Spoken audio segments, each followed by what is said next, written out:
according to him and Dan Campbell. Right. So that's moot. That point is moot. And then Taylor Decker lines up to the left, but Richard, you've got a wide receiver outside of Taylor Decker, right? So yes, sir. He's the last man on the line, but he should have been eligible for the throw, if in fact you got the receiver out there, and as Irv knows, you got to check with the ref, and we've gone through this already with the Kansas City situation and Kadarius Toney. He definitely goes and says, "Hey, I'm off the ball." So at that point in time, the referee has to throw the flag immediately because it's an ineligible.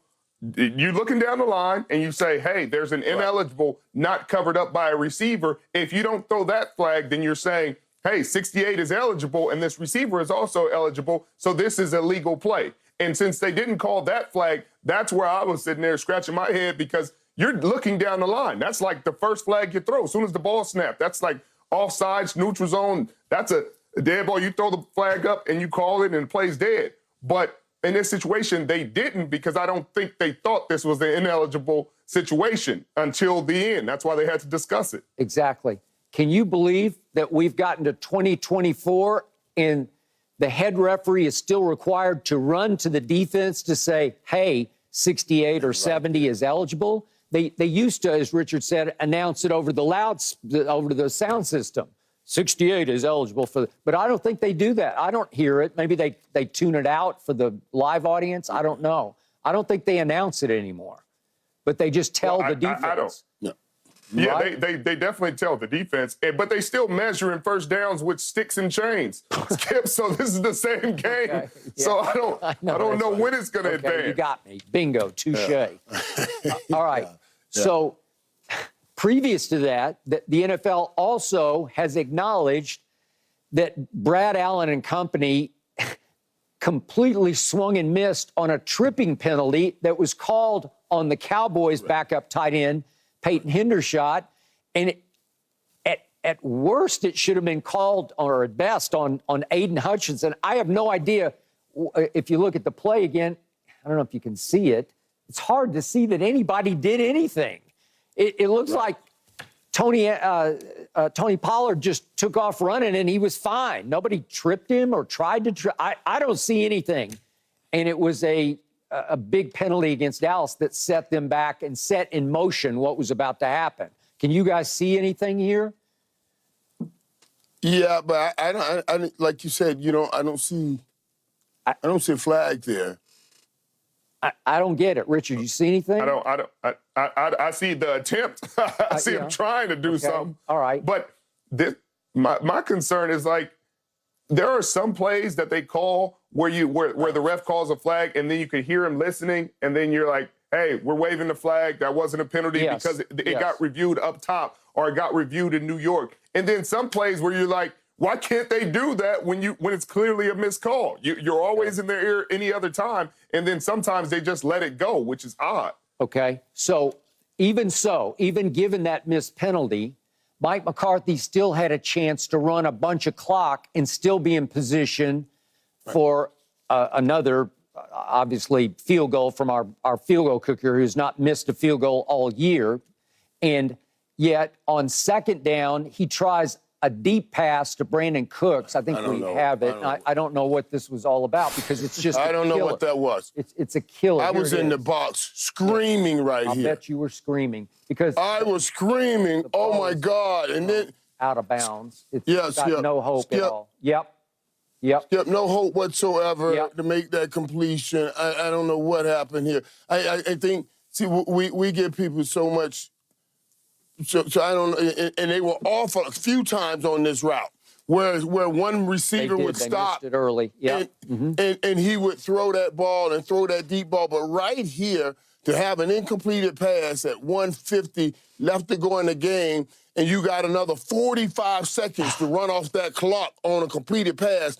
When they went back down the field with 40 seconds left and they're on like the 20-yard line, I almost destroyed whoever box I was in. Like, oh, my God, I can't believe we are here. Yeah. Like, I don't even know. You know what I mean? I was like, oh, my God. Now, and I want to back up a little bit, guys, because to that, Dan Campbell made the decision to go for 2. And okay, the ref, we can all sit here and extrapolate. Maybe that ref blew that call. He certainly looked like, from the standpoint, he blew that call. But Dan Campbell had another opportunity right there to say, I can kick this field goal right now and get this thing into overtime. He could have done because it. my offense just drove down the field and drove through that Dallas defense like a hot knife on butter. If I get the ball back, this game is over. You know what I mean? So I can take what you guys are saying about, yeah, that was a bad call, but that was a bad tripping call. But the game had to keep going on, and that next play, you could have made a better throw, won that game, or Dan Campbell could have kicked that ball and gone into overtime. Okay. Michael, you said the defense played very well, and it did until all of a sudden Mike McCarthy left 1:41 on the clock for Jared Goff and company, and they finally caught fire because they go 75 yards in 9 plays for a touchdown, and that did not look like the same defense that had been on the field for most of the game. Obviously, you got prevent defenses going on and all this, but again, the mentality, they lost their edge, and all of a sudden Detroit's in the end zone, and it was clear, Troy Aikman was saying on the telecast, it's just clear Dan Campbell's going to go for 2. If they get this ball in the end zone, he is going to go for 2, and he was hell-bent to go for 2 even after they got pushed back, and then Micah was offsides, and they just kept going. And that one right there. Mm-hmm. That one right there, Skip. That one right there. Now the drive, the score, all of that, okay. But the Micah offsides one, because even during the drive and how the defense had played, you got an interception on that play. Game over. Yep. The game was over on that interception if you don't have that offsides. And now that defense that had held Miami to 19 points turned around and held Detroit to 19 points, ended and won this game on an interception. Yep. That's riding in the playoff high for me. That's a pretty good ride. Okay. See what I'm saying? So it was just that, and I give you, it was that Michael mistake on the lineup. It wasn't even a jump. You're lining up both sides. It makes you throw your hands up. Like, we're way too late in the season for this. We're way too late in the season for this kind of lack of focus coming down the line right here as you get ready to go into the playoffs. Okay, so Richard, you take this one. There's still one last 2-point try, and they line up their backup tight end, try to kind of hide him at the edge of the formation, James Mitchell, and he just runs sort of a quick out, and they try to clear the area for him, and Jared Goff was just a little wide and off target with the throw. What do you think of it? Do you think if the throw's on time and on target that he scores? Curse is coming off his man to try to make the tackle. I think it's a tough play. It's a bang-bang play. You know, I can't tell you. Football is one of those weird games where there's no tackle that's created equal. You know, one play, a guy can lunge through that tackle and reach for the pylon. Another play, you know, Curse knocks him down and knocks him out of bounds, and it's not a touchdown. So that's why everybody watches the game. So I don't know how that play goes, if he catches the pass or if it's a more accurate pass. I think more likely he finds a way to get the ball across the pylon since it's just a yard away. It's desperation time, so no matter what, it's going to be one of those chances where he at least puts it out there and gives himself a chance at the end zone. Yeah, by the way, that if he understands leverage. If he understands leverage when he's running a route. Like if he's running that route and I can feel that guy coming inside out, then I can grab that ball and spin out and come out. If I feel him coming over the top and that ball is close enough to me where I don't have to, I can grab it and spin back around on the inside and come back and get in that end zone. If he understands leverage, there's no way he could have got stopped right there.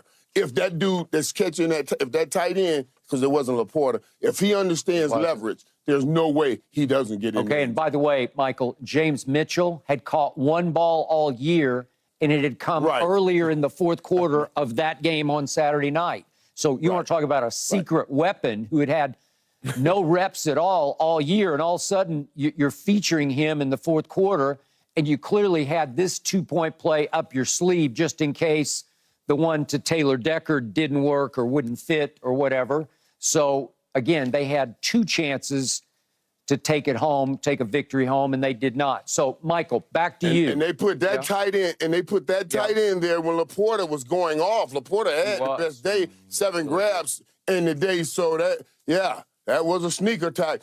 Sneaker not, I'd have had Laporta in that position if I'm gonna throw that ball there. Okay, well, that's another good point. So, Michael, sum it up. As you left the stadium on Saturday night, were you elated or deflated, not knowing what Philly was going to do, losing at home to Arizona? Were you elated or deflated by what you had witnessed? But I had witnessed a couple things, Skip. I was deflated about how that game ended and everything, but I was honestly elated because of what had happened with Jimmy and then what I watched my 88 do, you know, and CeeDee Lamb, which we'll talk about. We're going to talk about it. I left there, man. I was like, man, this is a strange feeling. Because remember now, I didn't know what was going on with Philadelphia. I was like, man, I just don't feel real good about the football part of it.